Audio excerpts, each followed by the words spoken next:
यकीनन अख्तर सियाल जंहिंजे लाइ पेटेल वारनि या सभु उस्ताद तोतनि अहिड़ी ज़बरदस्त महफ़िल सजाई है वो काबिल तहसीन है।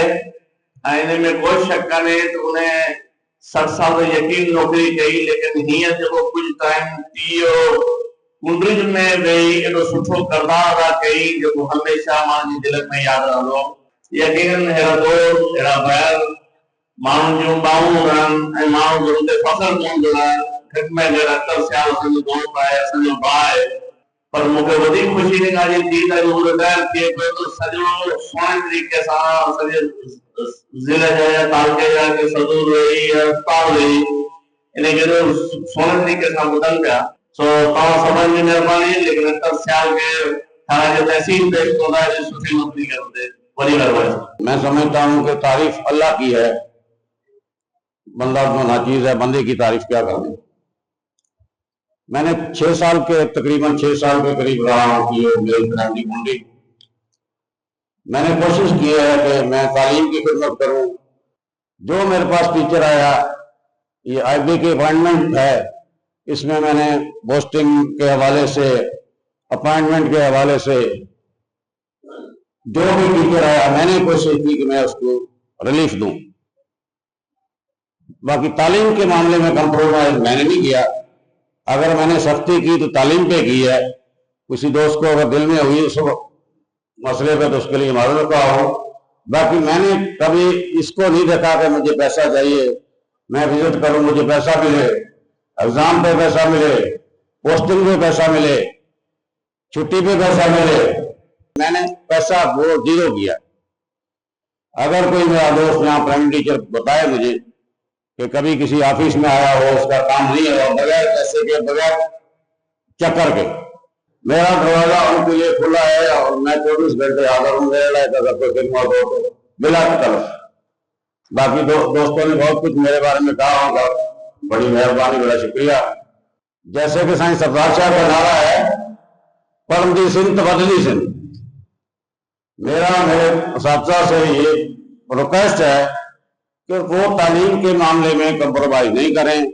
साहिब अली मोहम्मद सदर पेटेल और कुंडी, नजीर माविया, आलम साहब और दूसरे साहब का बड़ी मेहरबानी, जिन्होंने टाइम निकाला और मेरी इज्जत अफजाई की, बड़ी मेहरबानी। मूंखे सन 1993 में जॾहिं नौकरी मिली तो मुझे HM साईं अली अख्तर सियाल साहब हो। तॾहिं खां साईं सां तालुक थियो ऐं तॾहिं खां वठी असीं साईं अली अख्तर सियाल साईं सदुल्ला सां गॾु हिकु कारकुन जे असां सां गॾु रहियासीं। तॾहिं खां वठी अॼु जे मक़ाम ते आहियूं। उन में साईं अली अख्तर सियाल साहब जो तमामु वॾो किरदारु आहे। जे तव्हां साईं जन जो रोवंदो आहियां, आऊं अॼु जेको ज़िले जो जनरल सेक्रेटरी आहियां, इन में साईं जो वॾियूं मौक़ूं काशूं आहिनि। त ऑफिसर कई आया, कई विया, कई ईंदा, ज़िंदगी जा मेला आहिनि। असांजा जेके बि इन खां पहिरीं बि जेके असांजा TO रिटायर थिया, असांजा क़ाबिल एतिराम आहिनि, असांजा ॿाहिरि आहिनि, कंहिं ते तनक़ीद कोन कबी। पर हीअ समूह पिंडाल में मौजूदु प्राइमरी टीचर वेठा आहिनि। हिननि खे ख़बर आहे त जीअं अली अख्तर सियाल साहब TO प्राइमरी थिया, साईं जन पहिरियों कमु इहो कयो त रिश्वत बंदि।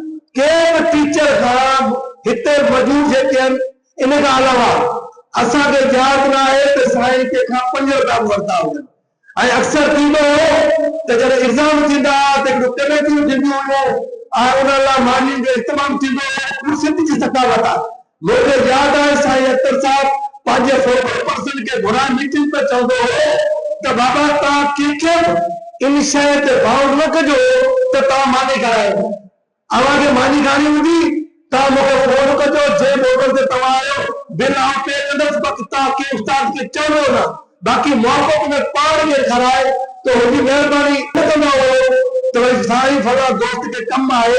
निंड मां उथी बि चवंदो तव्हां पनो खणी अचो।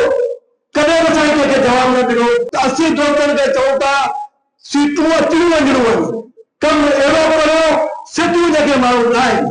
अॼु अली अख्तर साहब सीट ते कोन्हे ऐं हर अखि अश्क ॿार आहे।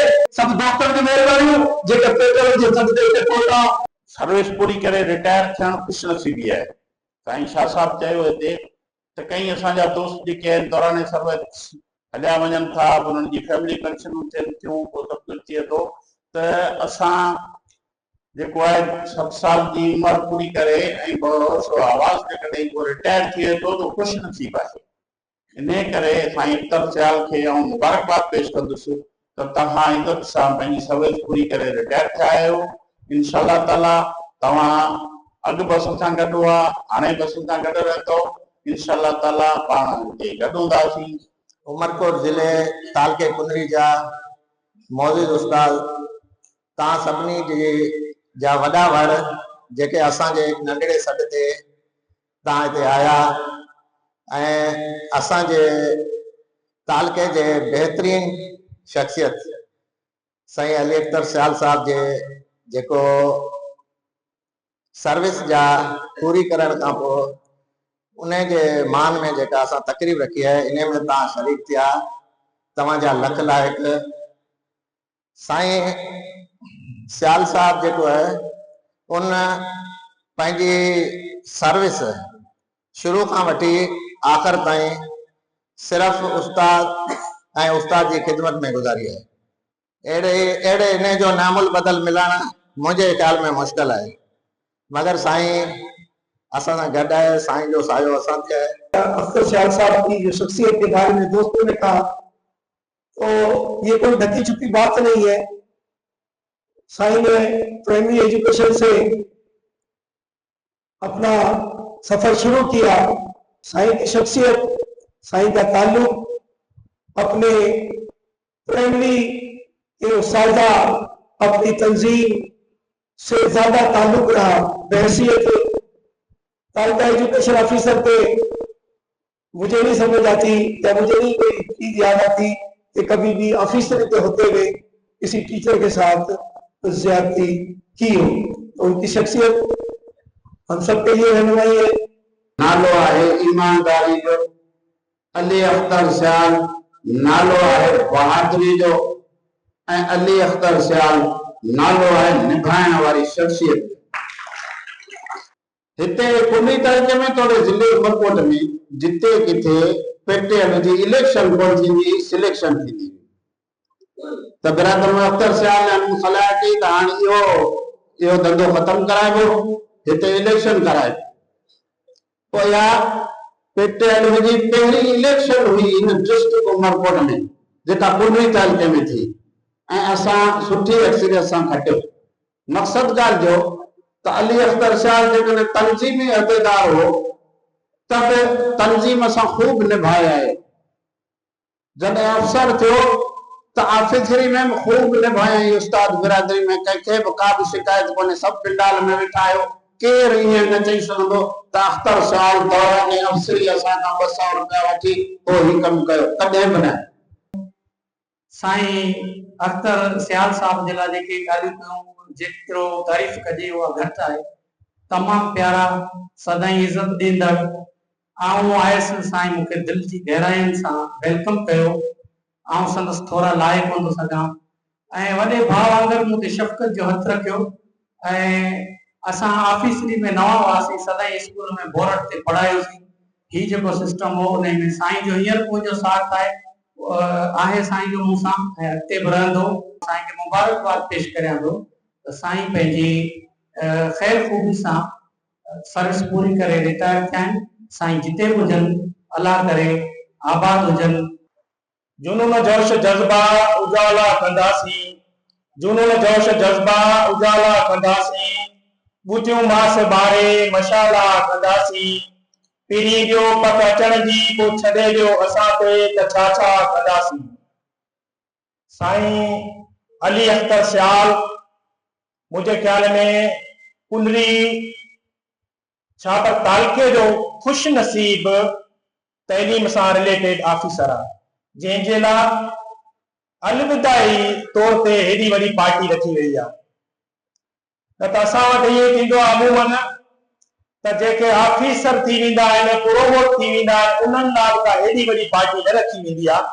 पर ही साईं खुशनसीब आहे जंहिंजे अलविदाई जे टाइम ते एॾी वॾी तकरीब रखी वई आहे।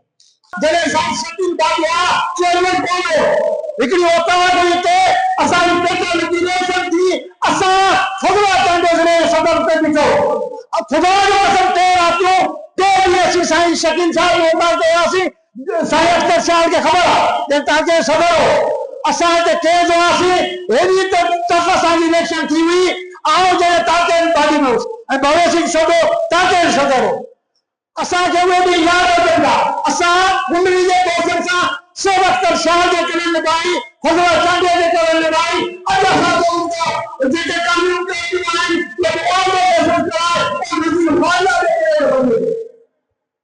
जेस ताईं साईं अली अख्तर सियाल साहब जी शख्सियत जो जिक्र आहे जी साईं रतन सिंह साहब ज़ार कयो ईअं साईं अली अख्तर सियाल साहब गस्टा में असां सां निभायो असां सां गॾु हलियो गस्टा में जॾहिं त साईं हिन टाइम प्राइमरी टीचर हुआ बाद में सेकेंडरी टीचर थिया पोइ PEO थिया